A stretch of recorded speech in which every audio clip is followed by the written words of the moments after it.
பிரதமர் நரேந்திர மோடி 140 கோடி இந்தியர்களுக்கு அனுப்பிய செய்தியில், ஜனவரி 22ஆம் தேதி நடைபெறவுள்ள அயோத்தியில் உள்ள பகவான் ராமர் சிலையின் பிரான் பிரதிஷ்டாவின் வரலாற்று நிகழ்வின் ஒரு பகுதியாக இருப்பதற்கு நன்றி தெரிவித்தார். பிரதமர் 11 நாள் அனுசரிப்பைத் தொடங்குகையில், குடிமக்கள் தங்கள் உணர்ச்சிகளையும் ஆசீர்வாதங்களையும் பகிர்ந்து கொள்ளுமாறு கேட்டுக்கொண்டார். பகவான் ஸ்ரீ ராமர் மீதான பக்தியில் ஒற்றுமை மற்றும் ராமர் கோயிலின் நினைவு சின்ன கட்டுமானத்தை வலியுறுத்தினார். सियावर रामचंद्र की जय। मेरे प्यारे देशवासियों, राम राम।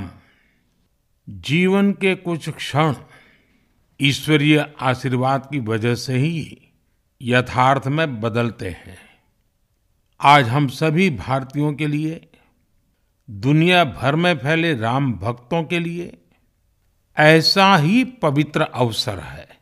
हर तरफ प्रभु श्री राम की भक्ति का अद्भुत वातावरण, चारों दिशाओं में राम नाम की धून, राम भजनों की अद्भुत सौंदर्य माधुरी।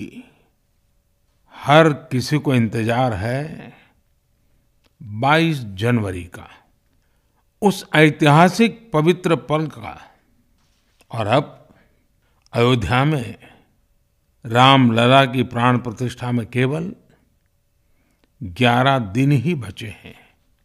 मेरा सौभाग्य है कि मुझे भी इस पुण्य अवसर का साक्षी बनने का अवसर मिल रहा है। ये मेरे लिए कल्पनातीत अनुभूतियों का समय है। मैं भावुक हूँ, भाव विह्वल हूँ। मैं पहली बार जीवन में इस तरह के मनोभाव से गुजर रहा हूं। मैं एक अलग ही भाव भक्ति की अनुभूति कर रहा हूं।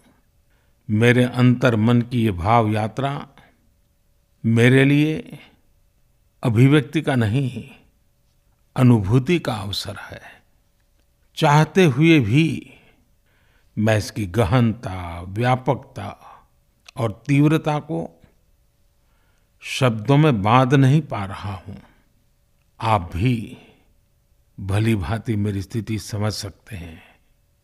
जिस स्वप्न को अनेकों पीढ़ियों ने वर्षों तक एक संकल्प की तरह अपने हृदय में जिया, मुझे उसकी सिद्धि के समय उपस्थित होने का सौभाग्य मिला है। प्रभु ने मुझे सभी भारतवासियों का प्रतिनिधित्व करने का निमित्त बनाया है। निमित्त मात्रम भव सव्यसाचिन। ये एक बहुत बड़ी जिम्मेदारी है।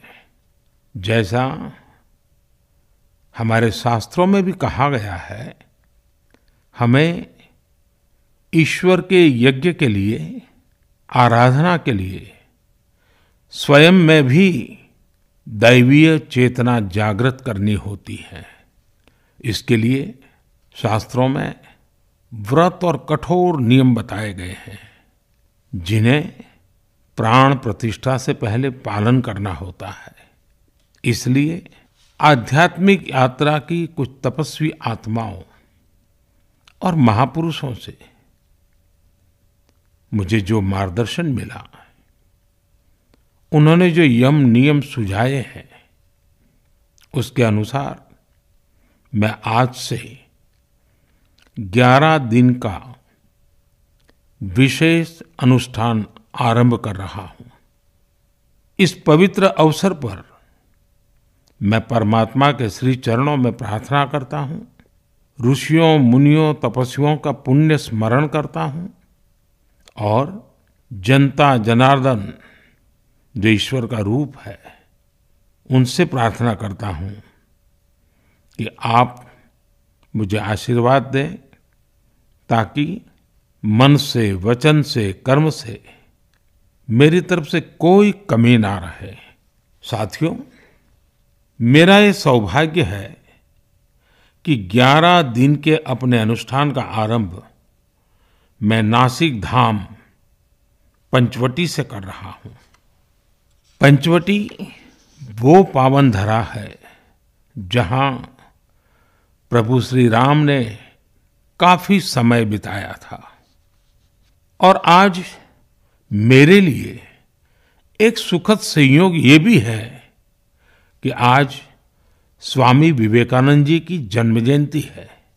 ये स्वामी विवेकानंद जी ही तो थे जिन्होंने हजारों वर्षों से आक्रांतित भारत की आत्मा को झकझोरा था। आज वही आत्मविश्वास भव्य राम मंदिर के रूप में हमारी पहचान बनकर सबके सामने है। और सोने पर सुहागा देखिए, आज माता जीजाबाई जी की जन्म जयंती है। माता जीजाबाई जिन्होंने छत्रपति शिवाजी महाराज के रूप में एक महामानव को जन्म दिया था। आज हम अपने भारत को जिस अक्षुण्ण रूप में देख रहे हैं, इसमें माता जीजाबाई जी का बहुत बड़ा योगदान है। और साथियों, जब मैं माता जीजाबाई का पुण्य स्मरण कर रहा हूं तो सहज रूप से मुझे अपनी माँ की याद आना बहुत स्वाभाविक है। मेरी माँ जीवन के अंत तक माला जपते हुए सीताराम का ही नाम भजा करती थी। साथियों, प्राण प्रतिष्ठा की मंगल घड़ी, चराचर सृष्टि का वो चैतन्य पल, आध्यात्मिक अनुभूति का वो अवसर, गर्भगृह में उस पल क्या कुछ नहीं होगा। साथियों, शरीर के रूप में तो मैं उस पवित्र पल का साक्षी बनूंगा ही, लेकिन मेरे मन में, मेरे हृदय के हर स्पंदन में 140 करोड़ भारतीय मेरे साथ होंगे। आप मेरे साथ होंगे, हर राम भक्त मेरे साथ होगा। और वो चैतन्य पल हम सबकी सांझी अनुभूति होगी। मैं अपने साथ राम मंदिर के लिए अपने जीवन को समर्पित करने वाले अनगिनत व्यक्तित्वों की प्रेरणा लेकर जाऊंगा। त्याग तपस्या की वो मूर्तियां, 500 साल का धैर्य, दीर्घ धैर्य का वो काल, अनगिनत त्याग और तपस्या की घटनाएं, दानियों की, बलिदानियों की गाथाएं।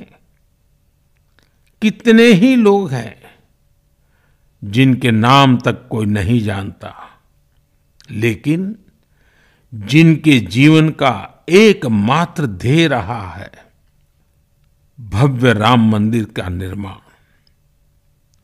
ऐसे असंख्य लोगों की स्मृतियां मेरे साथ होगी।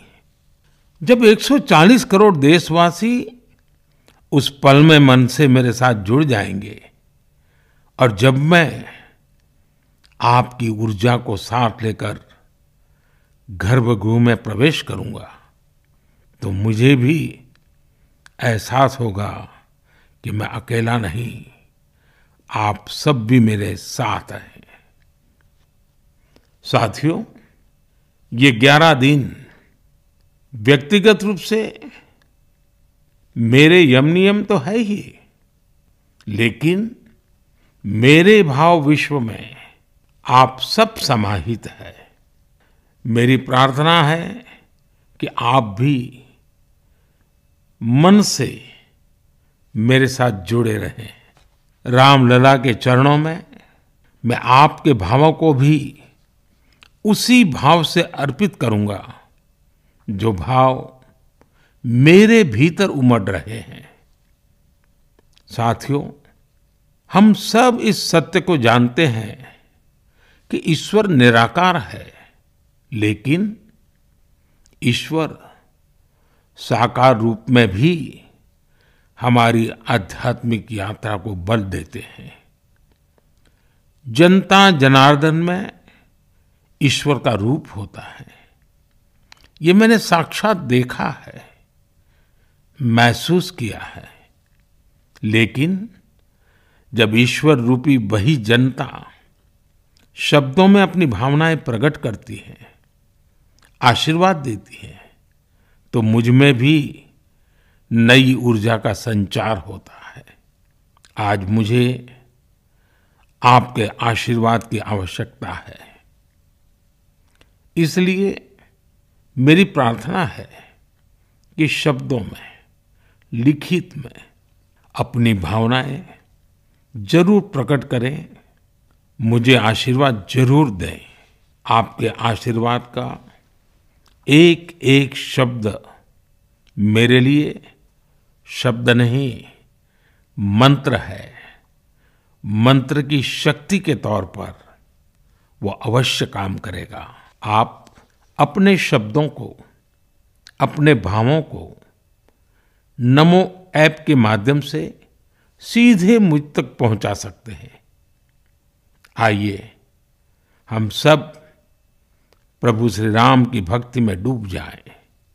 इसी भाव के साथ आप सभी राम भक्तों को कोटि कोटि नमन। जय सिया राम, जय सिया राम, जय सिया राम।